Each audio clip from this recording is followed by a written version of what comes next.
សួស្តីបងប្អូនអរគ្នាតើយើងមើលសិភៅមួយសិភៅនេះគ្រូមានជាវណា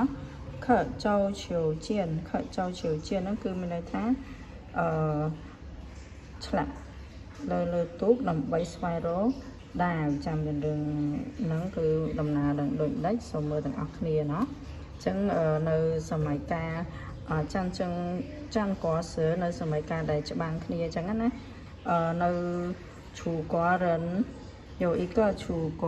人坐船渡江មានជនជាតិឈូហ្នឹងជីទូកដើម្បីឆ្លងទន្លេចាជាងទន្លេអញ្ចឹងមានជនជាតិឈូហ្នឹងគាត់ជីទូកឆ្លងទន្លេเนาะតបមកទៀតអ្នកគ្រូសង្ខេបទេបងប្អូនអរគ្នាតមកទៀតគាត់ក៏បានធ្លាក់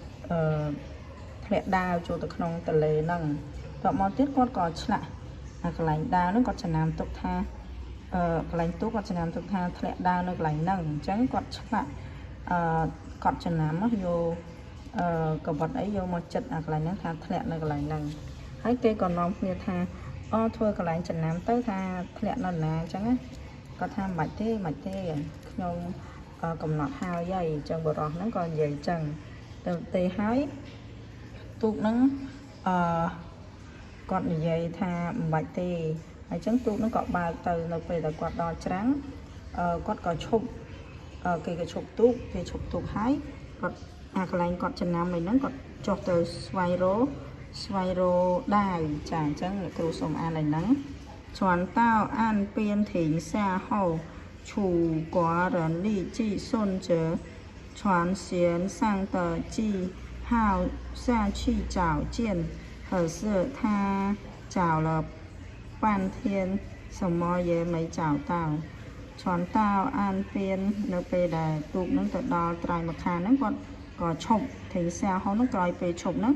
ឈូករិនជនជាតិឈូហ្នឹងនេះជីក៏បានបញ្ញាសុនជើស្របទៅនឹងឈាន់សៀនសាំងឈាន់សៀននៅលើអញ្ចឹងទូកហ្នឹងណាទៅជីហៅកំណត់សម្គាល់ហ្នឹងសាឈីចៅជៀននៅពេលដែលទូកទៅដល់ច្រាំងគាត់ឈប់ហើយគាត់ចុះទៅរកកន្លែងចំណាំហ្នឹងអញ្ចឹងណាក៏សើប៉ុន្តែថាចៅលើប៉ាន់ធានក៏រលងកន្លះថ្ងៃហើយមិនថារលងយូរអញ្ចឹងណាសម័យយេមិនចៅតើវិញក៏រមឃើញអញ្ចឹងគួរអស់សំណើយេអញ្ចឹងជនជាតិឈូហ្នឹងគាត់បាត់នៅកន្លែងកណ្ដាលទន្លេនោះទេប៉ុន្តែដល់ពេលទូកមកដល់ខាងនេះគាត់ចំណាំថាបាត់លេងហ្នឹងមិនក៏រមឃើញបាត់លេងហ្នឹងក៏ពិតបាត់នៅកណ្ដាលទន្លេគាត់មករកកន្លែងច្រាំងទន្លេនេះវិញតើរកឃើញទេបងប្អូនអរគ្នាចឹងរត់ឃើញទេណោះគួរអស់សំណើចណាស់ចង់មកចប់គាត់ត្រូវបាត់ដាវនឹងបាត់រកមិនឃើញដល់គាត់ធ្លាក់នៅនោះរកចំណាំនេះណោះចាអរគុណបាយបាយ